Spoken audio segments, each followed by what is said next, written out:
Welcome to the B2B Breakthrough podcast. We're here to bring you all the best knowledge, insights, and strategies from e-commerce experts, successful business owners, and the team at Alibaba.com that you'll need to grow your business and achieve your next big breakthrough. I'm your host, Sharon Gai.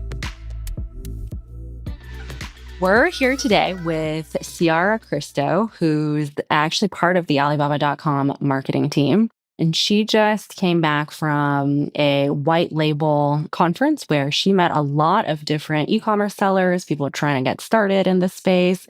And she has a lot of questions that were asked of her, and she'll share more about that. But before we get started on that, I just wanted to get to know you more about your role and also your recent trip to China, where y'all went, saw, and the Alibaba campus. Let us know.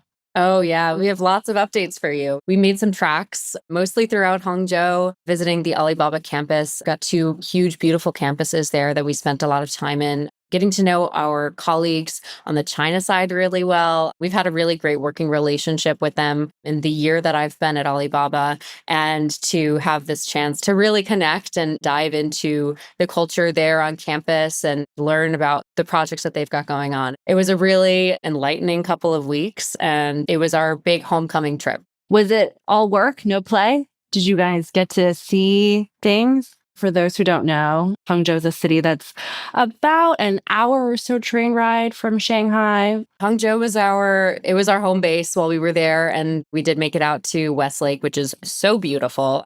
So we took some time to do some exploring around there. Beautiful parks, so green. I mean, we were there the middle of April, and I couldn't get over how lush and gorgeous it was. We spent a lot of time in Hangzhou. We had a little excursion one day to the wetlands. I think it was a little bit outside of Hangzhou. The Shishi wetlands. It's by exactly. The Shishi campus. Yep, you got it. You nailed it. So yeah, we spent a day out there kicking off the new year and getting some new projects underway. And yeah, we did make it out to Shanghai as well. So we went up over the weekend and did some exploring. I think, oh my gosh, tens and tens of thousands of steps that day, just making our way through Shanghai and seeing all that we could see in our short 2 weeks there. So it was a great trip. Did the kickoff have the local Chinese colleagues join as well? Yeah, we had our full team, the local Chinese colleagues over there. It was the New York office, some folks from our European teams as well. And we got through all of the exciting things that are coming up this year. Nice. Cool. That sounds super exciting. So you recently went to this show. Tell us a bit more about the show, what it means, who attends, who speaks there, because I've personally heard about this. I think they've been running it for a couple of years, and it's a global events company that hosts this in different cities around the world. But yeah, how was the conference that you recently went to? Yeah, it was great. I just got back from it today. So we had a chance to walk around these last 2 days at the Javits Center in New York. They run these conferences throughout London, New York, LA, and it brings together a lot of product-based businesses that are creating innovative products in the marketplace to white label and private label for entrepreneurs to create businesses of their own with some of the best products on the market. So it was a great opportunity to see how people are operating in different spaces. And there were 3 stages all set up. They had a really great lineup of speakers over the course of the 2 days. So, not only did you get a chance to explore what products are on the market, but you had reps from some of the biggest tech companies operating in the market right now talking about anything from AI to SaaS equipment and software. Ways to break into the market and to really capitalize on your audience and really reach the people you need to reach. Some really great conversations were had, and it was a cool chance to talk about e-commerce. Yeah. Is there a popular product right now that everyone wants to use for white labeling? We learned from Superline that their whole thing was t-shirts and sweatshirts back in the day. Has it changed? What are the hot products right now? At this show, there was a lot in the supplement space. There was a lot in the healthcare, supplements, beauty. We saw a lot of products in that world. And then a lot of things for, back-end users to really elevate your digital presence for your brand and help your customers customize the products that they're bringing to them. We talked to a lot of suppliers or product manufacturers. Are they coming from China, or is it a global, over the world, American? This was pretty local. There were some global influences here. We spoke to businesses based in Europe. There was an Italian tech company and a German supplement supplier. So, there's definitely a far reach here. But the focus was, I would say, North American and European at this show. In the supplement space, is it still sort of the vitamins, the pills part that's taking off, or are there new type of products that's emerged from that? So we were talking to a German supplier who had a lot of chewables and dissolvables. Is gummy still a big product to white label? There are a couple gummy suppliers. They were more about the base than it was the actual benefit, so they weren't necessarily a supplement provider, but the formula to create your own gummies. But, there were some other suppliers who were playing with new formats. There were some really interesting approaches that people are playing with. So it's an interesting market for sure. Yeah, no, I used to work at a company called Pattern, and Pattern was the largest seller on Amazon. It would represent many different brands, but ultimately it was the largest third-party seller in Amazon. And they did a lot of health supplements, VMS stuff. And through that, I got to know a lot of those type of health supplement companies, what sells well on e-commerce. And back in the day, it was the pill format of the health supplements with Pure, Thorne, if those names ring up, Swanson. And then eventually they all wanted to take the gummy route and add in chewables. And then I think the iteration after that was the personalized test. So the personalization to supplements. So their whole thing was, you can get a bottle of vitamin A or C, but each pill the dosage is standard, right? Because they're mass producing every single pill in the same size. But our bodies are all different. What you need might be different from what I need. So in that third 3.0 stage, a lot of these supplement companies were doing a lot of personalized tests so that the package that they sent to you ultimately was personalized to you, so that they could also measure your intake and do a bunch of tests to see how these indicators have changed after you started taking their product. And that was a big thing before I left them, though. It reminds me of, there's a D2C company, I think it's Ciara. Are they affiliated? It seems like a similar premise, the customized healthcare for your needs. Oh, yeah. I mean, by now, I think there's a lot of this type of companies that's come up. I guess Care of, or somebody who would want to start a company like Care of, would be somebody who would visit the white label show to find suppliers for building a business like that. Would you say? Yeah, I mean, I can't speak to exactly how they develop their formula, but I think it's definitely a good place to start if you're looking to create a supplements brand or any type of brand. All verticals were represented at this show. So, I mean, anyone trying to get their foot in the door, this is a great place to start because there's folks who have already broken into those specific industries, and to kind of either learn from them or explore a partnership with them to continue to private label under your own brand. It's a great starting point and a lot of really great opportunities there. Not to mention the resources, the speeches, the conversations. There was really strong representation between even legal services and branding services to help push the product further. So there were a lot of really interesting opportunities for people to put their toe in the water or to continue to grow. It wasn't just folks starting out. I spoke to a gentleman who is a decade into his business, and he's doing really great. And he's attending shows like this purely from a scaling perspective to see what other resources, what other suppliers are out there that he can continue to scale his business. So while we talk about up and comers a lot, I think there's room to talk about the people who are really just looking for the next step, even if they are really well developed. There's always room for growth. And that's the thing about the e-commerce world. And I don't need to tell you this, it is constantly evolving.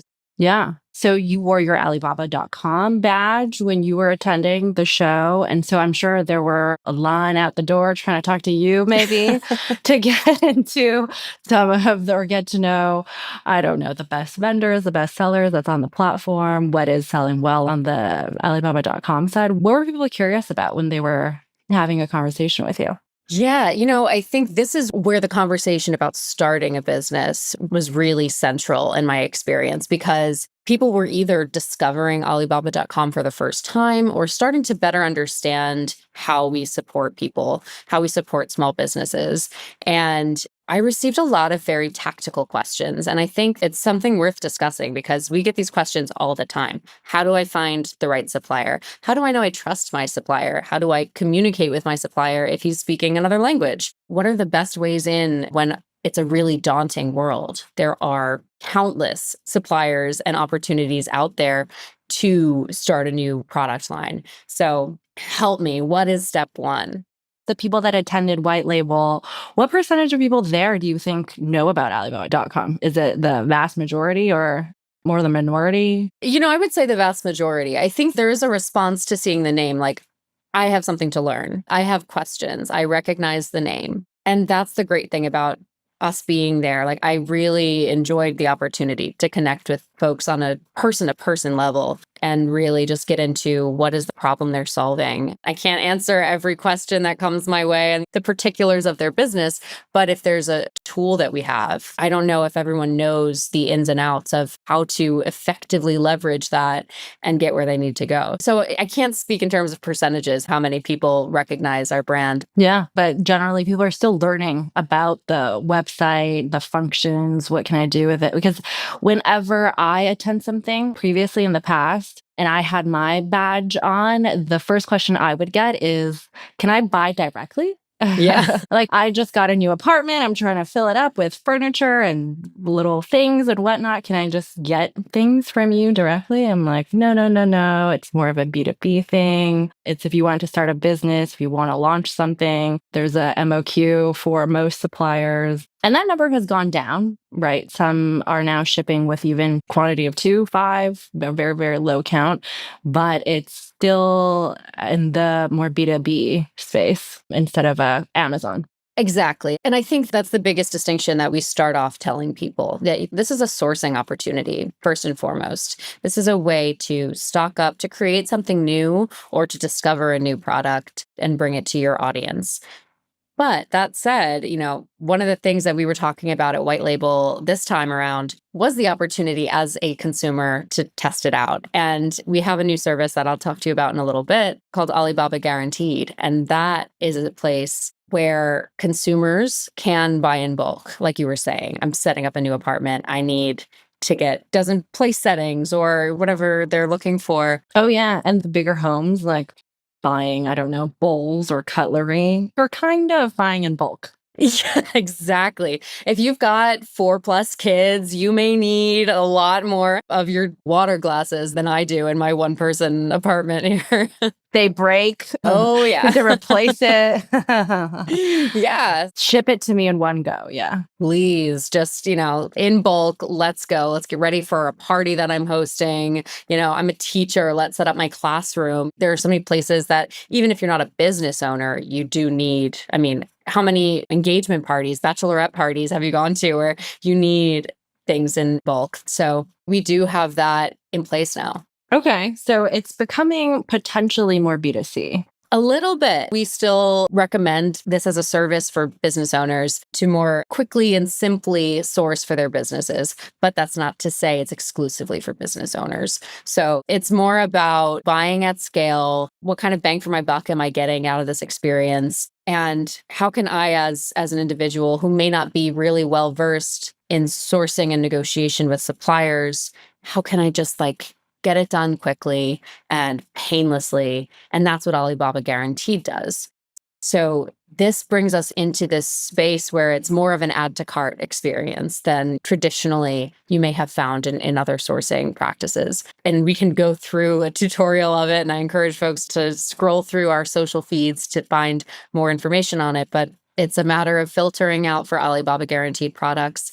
And there's lower MOQs. It's a guaranteed delivery date. It's a money back guarantee if it's not what you ordered and it's not on the terms that you agreed to. That can ring in really useful. Yeah. And just the ability to really transparently understand the pricing that you're working with. They're fixed prices and you slide it up and down to see if you want, 5 pieces versus 200 pieces. It's a more transparent way of sourcing. Yeah. Yeah. I guess you don't even have to negotiate. Oh, if I buy more of this, are you going to give me a 10, 20% discount? It's a dial that you can sort of tweak based on the quantity that you want to order. Exactly. What are you normally telling people when they're asking for advice in talking to suppliers and building a better relationship with their suppliers? What are the best practices or recommendations that you're giving those folks? Coming to the table with all of your information that you need for your product at the ready. The more transparent that you can be with what you're looking for, the more specific you can be about the product requirements,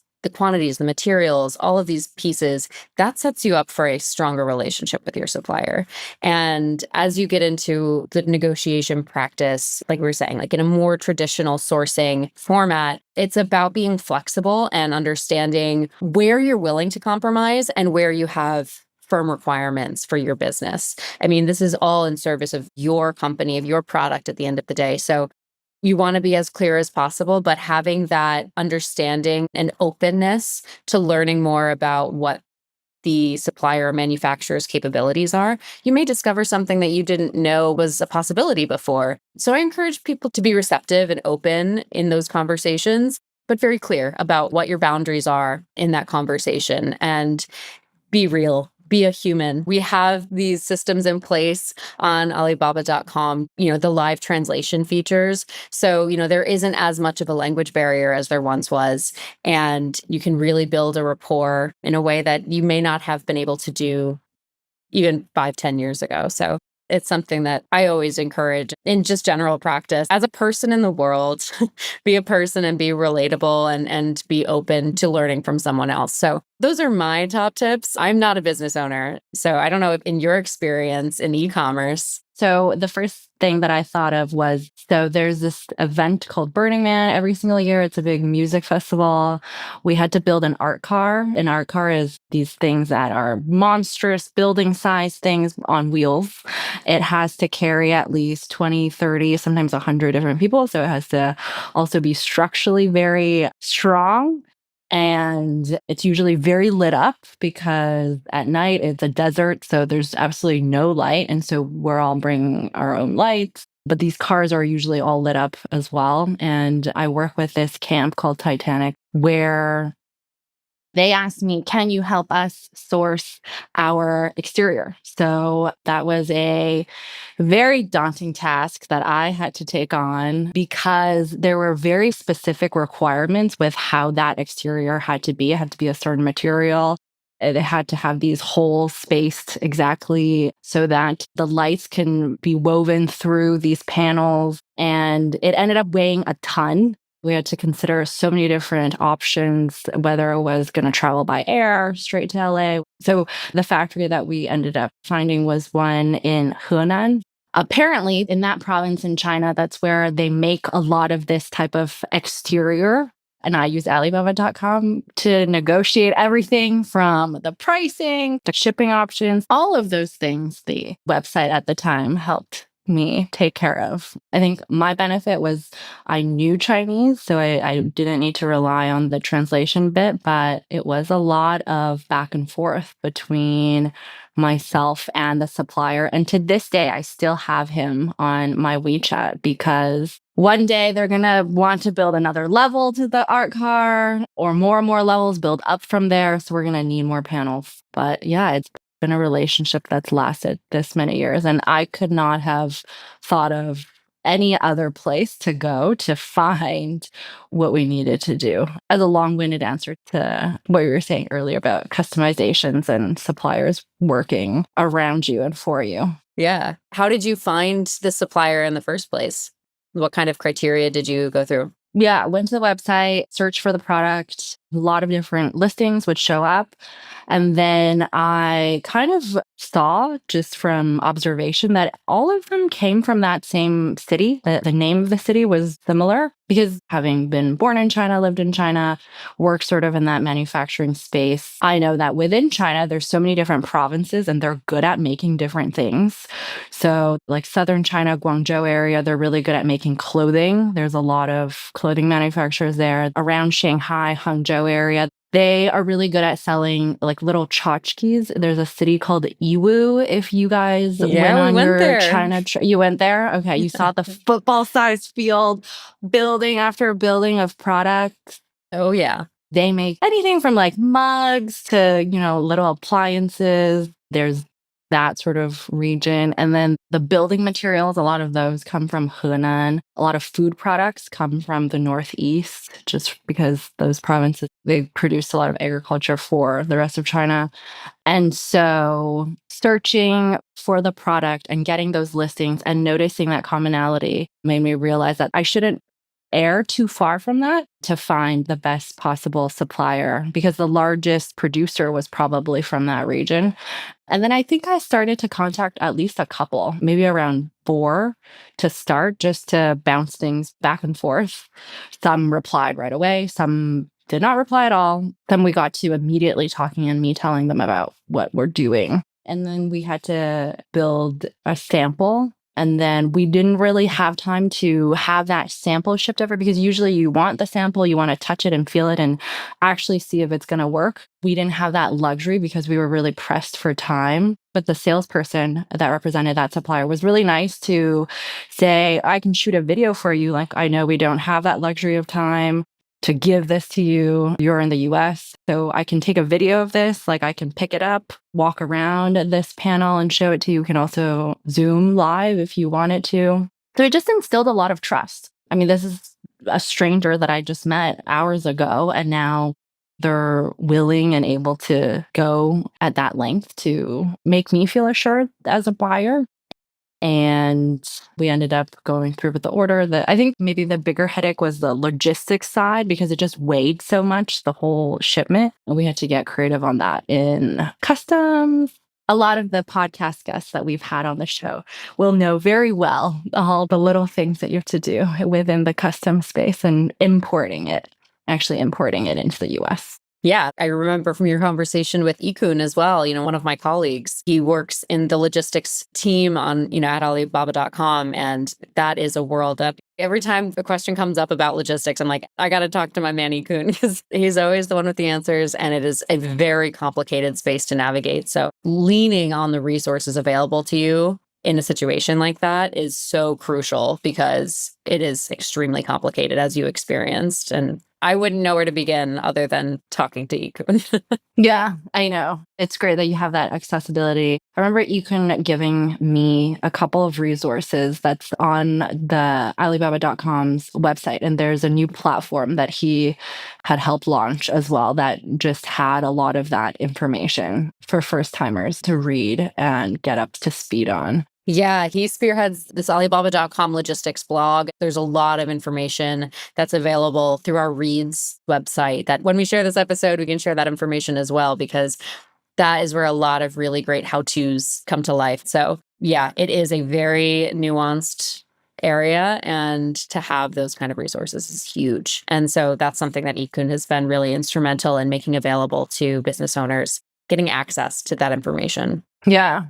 So another question that a lot of people have is, how do people get started finding suppliers? What are your words of advice or some recommendations there? Yeah, this is definitely one that I get all the time. There are so many suppliers available on our platform. It is hard to sift through.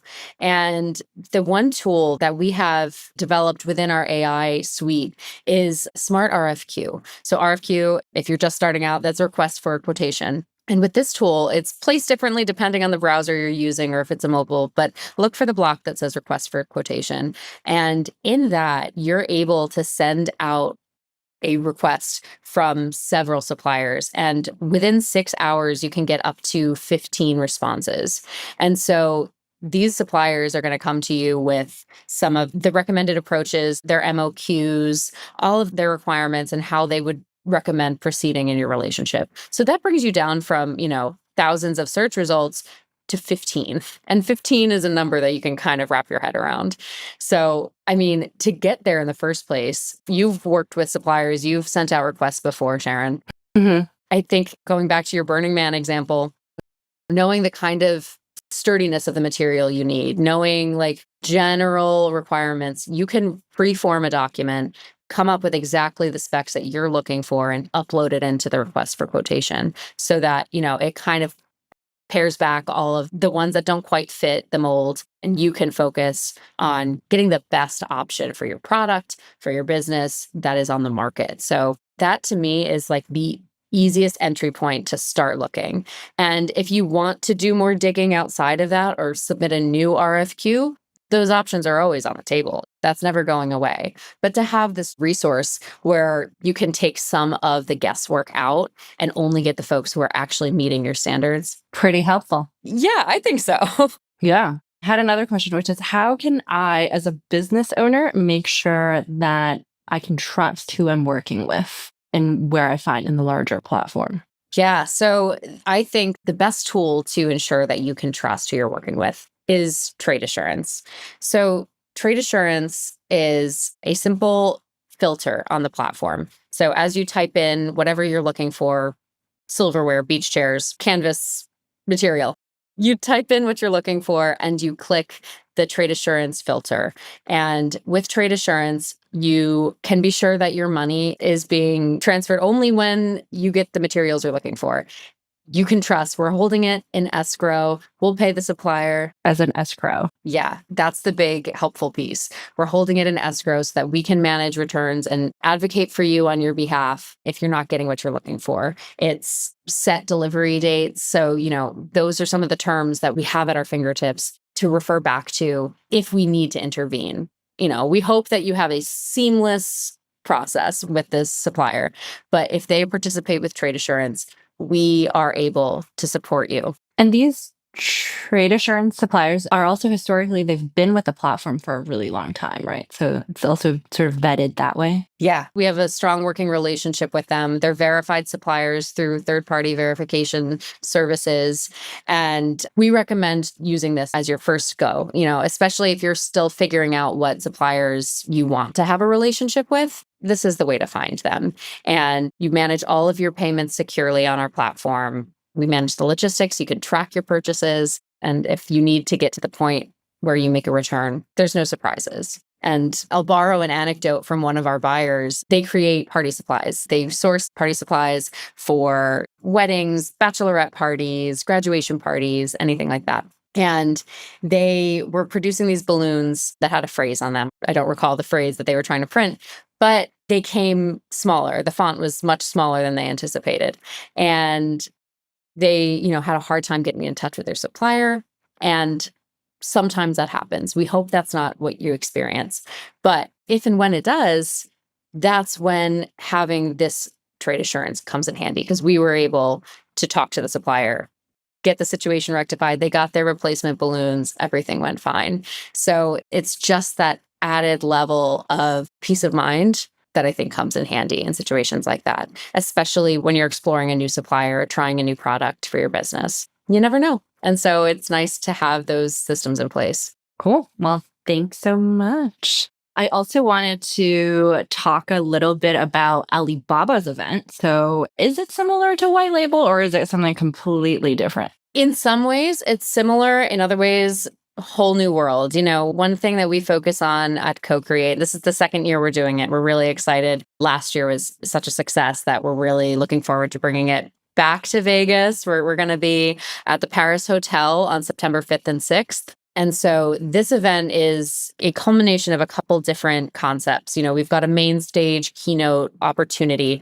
to learn about the broader concepts, the broader tools that you need, whether they be on the platform or resources from our ecosystem partners. All of that will be available on the main stage. We're developing workshops and more interactive opportunities to learn more from these experts in the e-commerce space. We've got some suppliers who are coming and exhibiting, so you can see firsthand what leading products, what trusted suppliers we have on our platform. It's a big networking opportunity, and we've got some exciting topics coming up. So I can't tease all of them just yet. We're still developing our agenda, but it's a big speaker series more than anything. But there's a lot to uncover, so highly recommend jumping on that train. Yeah. Well, I will be there for sure. Vegas is a popular conference destination for me anyways. I go there pretty often. But who would you recommend this show to? Is it somebody who is starting out, somebody mid-journey, later stage?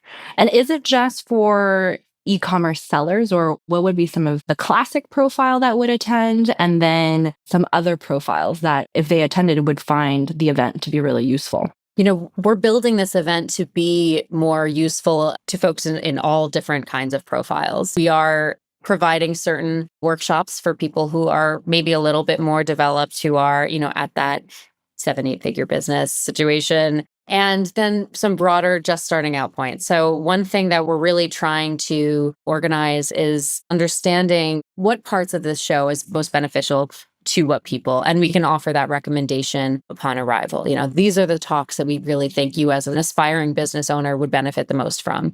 Whereas someone who is a little bit more developed, you should check out this closed door session with these experts to talk about, scaling further at your advanced level in the industry. So, come one, come all in the e-commerce space, in the entrepreneurial space. Scaling is a really big conversation this year. Scaling and utilizing emerging technologies to further your business. Those are some of the really strong points that we're excited to talk about and learn ourselves. We're bringing in experts from each of these verticals so that we have access to this information too, because we can't answer everything. As much as I would like to say that we hold all the cards, We're not ChatGPT. we are not. We are not comprised of 7 billion parameters. I wish I could say I was, but I am not ChatGPT.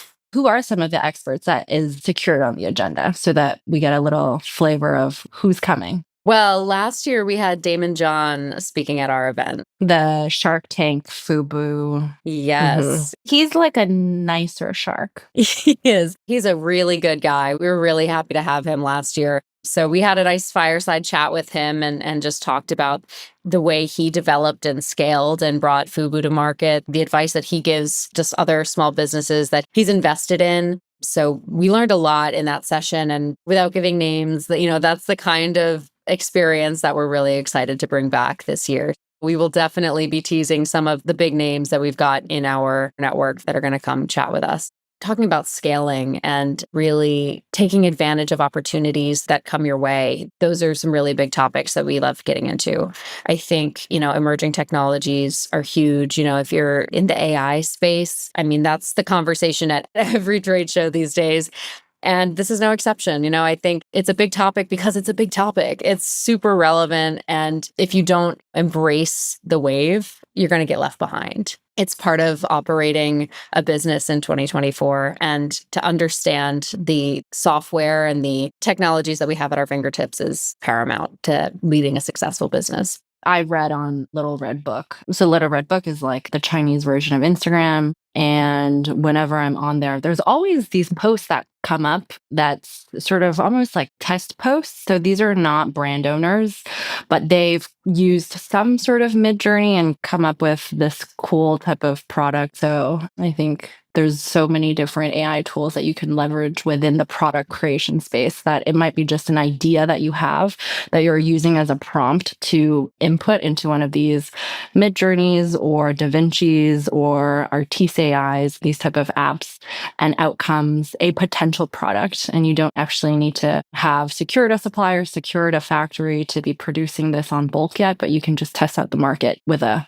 social media post. You work with AI a fair amount, don't you? What is the biggest conversation that you have in the AI space with people you speak to after keynotes, or, what is something that's really intriguing to you in the AI space? So from, I think, a more established brand front, working with e-commerce brand owners and retailers, they're all talking a lot about personalization. So how do we create this customer journey that's very personalized to you? And I borrow a lot of concepts that I learned from Taobao. I used to live in China. I shopped on Taobao all the time. I still miss it.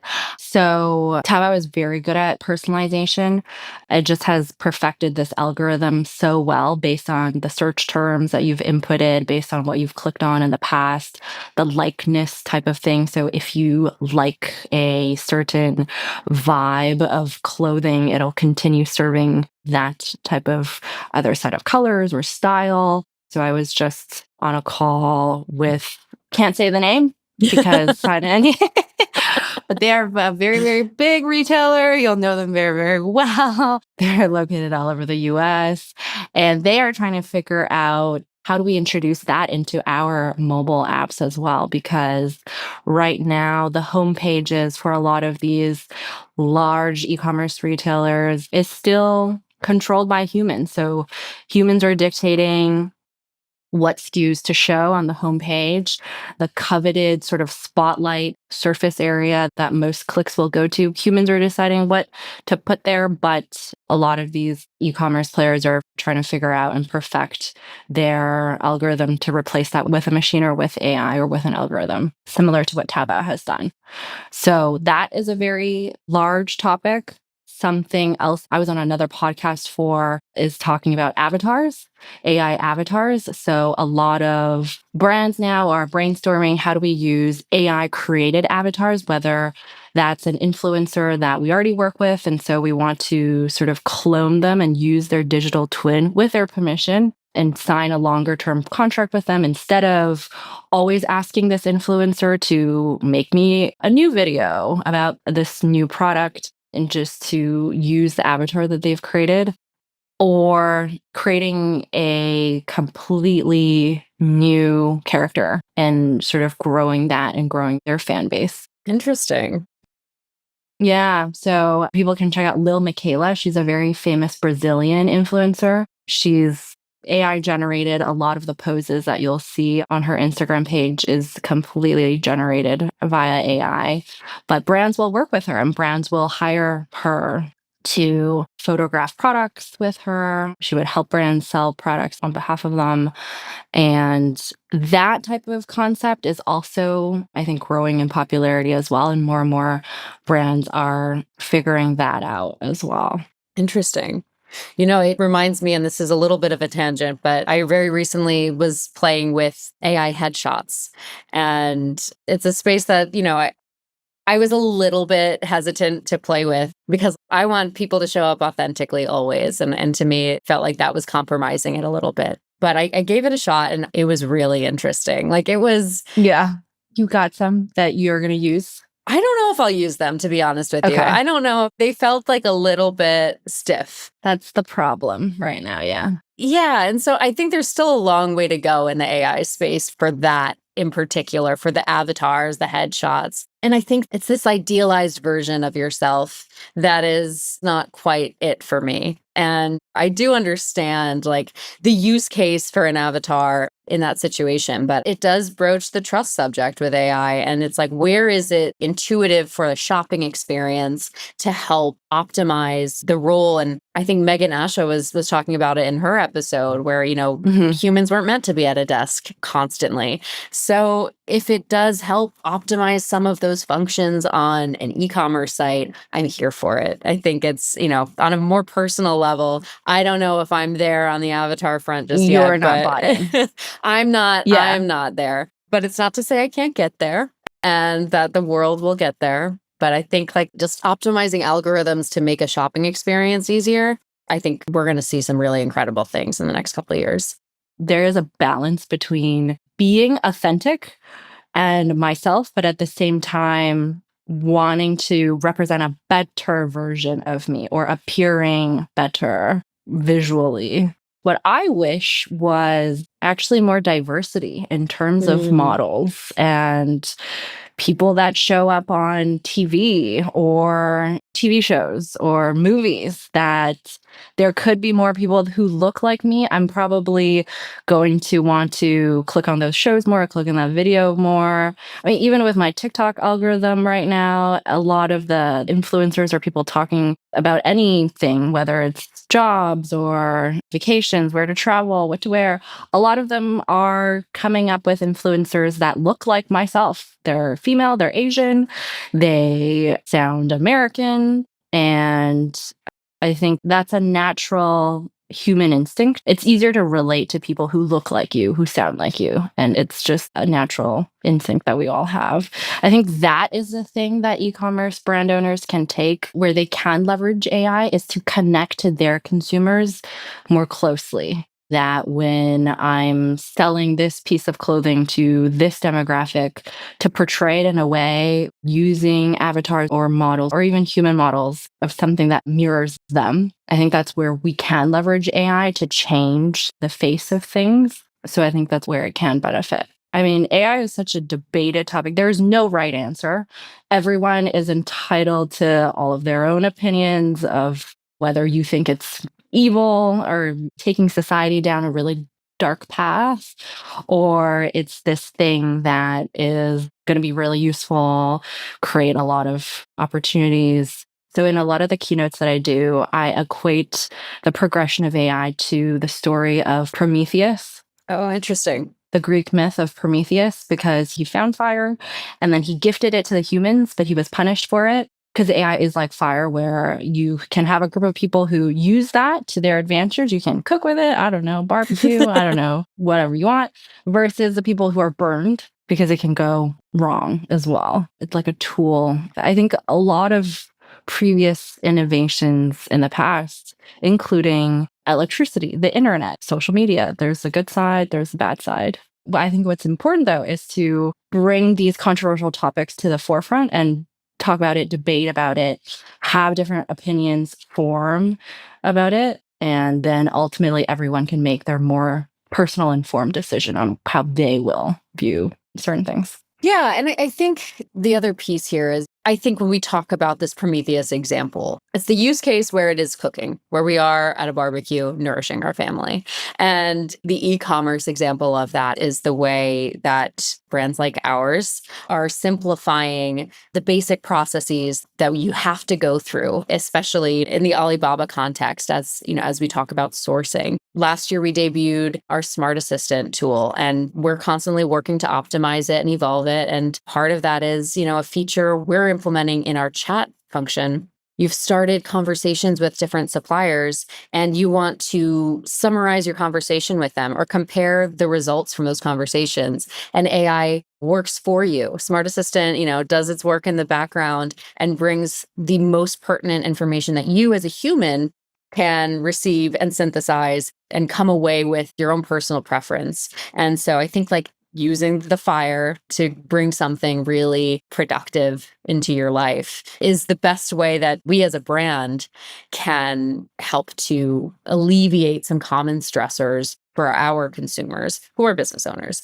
And so to bring tools like that to folks, like that's one of the things that we talked about at White Label this week, how Smart Assistant is advancing the sourcing process and streamlining these massive amounts of information that you are constantly dealing with. You're only one person. Let's really boil it down to something that you can wield and bring about positive change with your business. Not to bring things back to, you know, the marketing standpoint, but that Smart Assistant tool is there doing work for you so you can focus on the million other things that are on your plate, because we know you as a business owner have 1,000,005 things on your plate. Let's bring it back a little bit and help you out where we can. For sure. Yeah. I mean, Alibaba is one of those companies that is very good at technology. I've also tried Alibaba's ChatGPT equivalent. I think it's already embedded in Taobao, and I've searched for things or used that to search for things. And I'm super excited to see upcoming updates from the Alibaba.com product and how it's going to use more AI tools for helping business owners, e-commerce brand owners, in making their business easier. So with that, I'll close off our episode. But thanks so much for joining me. This was super fun. Yeah, my pleasure. This was a good time. B2B Breakthrough is produced by Alibaba.com. To find out how Alibaba.com is empowering its customers with the tools, services, and resources they need to grow their businesses, visit Alibaba.com. And then make sure to search for B2B Breakthrough Podcast on Spotify, Apple Podcasts, or wherever you find your podcasts. Make sure to follow us so you don't miss future episodes. On behalf of the team here at Alibaba.com, thanks for listening.